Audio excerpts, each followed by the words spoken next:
বাড়ি থেকে উদ্ধার প্রায় 12,84,000 টাকা এবং সোনা, 150টিরও বেশি জমির দলিল, আরব ও পাকিস্তানের মুদ্রা। টানা 16 ঘন্টা তল্লাশি এবং ম্যারাথন জিজ্ঞাসাবাদের পর পুলিশ গ্রেফতার করেছে অনুব্রত মণ্ডলের প্রাক্তন দেহরক্ষী সাইগাল হোসেনকে। ডিসিআর জালিয়াতি কাণ্ডে পাথর ব্যবসায়ী টুলু মণ্ডল এখনও অধরা।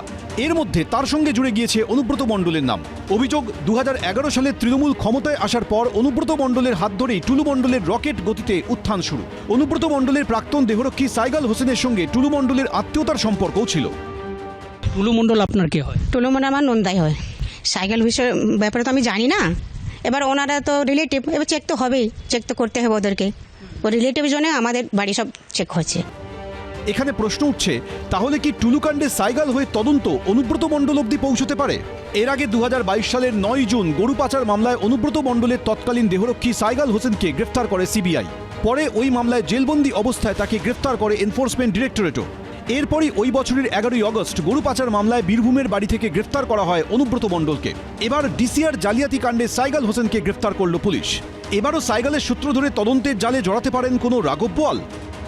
না, এরা দেখুন, সে যে পদে থাকে, কিছু কিছু হ্যান্ডলার ছিল যারা এই ধরনের সমস্ত অনৈতিক কাজের সঙ্গে যুক্ত ছিল, চ্যানেল তৈরি করে দিয়েছিল, ওরাই অপারেট করত, সবাইকে ভাগ দিত।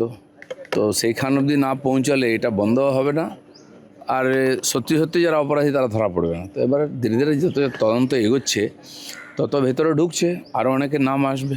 ক্রমশ বোঝা যাচ্ছে যে কোনো কোনো লোক কেন হঠাৎ ভালো তৃণমূলে চলে যাচ্ছেন। আমায় বাঁচতে দাও, আমি ভালো তৃণমূল হতে চাই। এত টাকা রাখবো কোথায়, এত গয়না রাখবো কোথায়, এত মিল রাখবো কোথায়, এত সম্পত্তি রাখবো কোথায়?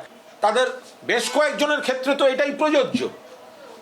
এবার দেখতে হবে এই সাইগাল এত সাহস পেল কি করে, কাদের মদত ছিল। প্রত্যেকবার দেখা যাচ্ছে গ্রাসরুট অব্দি হচ্ছে এই সরকারের বীরত্ব। হ্যান কারেঙ্গা ত্যান কারেঙ্গা, তার পরের লেভেলে গিয়ে কুছ নেই কারেঙ্গা। একজন সাধারণ কনস্টেবল হয়ে কি করে বিপুল সম্পত্তির মালিক হয়ে উঠলেন সাইগাল?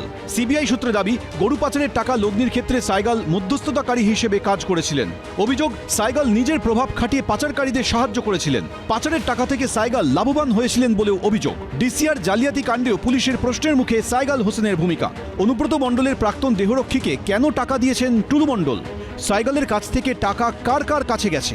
সাইগালের মাধ্যমে কি সাইফন হয়েছে ডিসিআর দুর্নীতির কালো টাকা? খতিয়ে দেখছেন তদন্তকারীরা। পার্থপ্রতিম ঘোষ, অনির্বাণ বিশ্বাস, রঞ্জিত সাউ, এবিপি আনন্দ। এবিপি আনন্দ, এগিয়ে থাকে, এগিয়ে রাখে।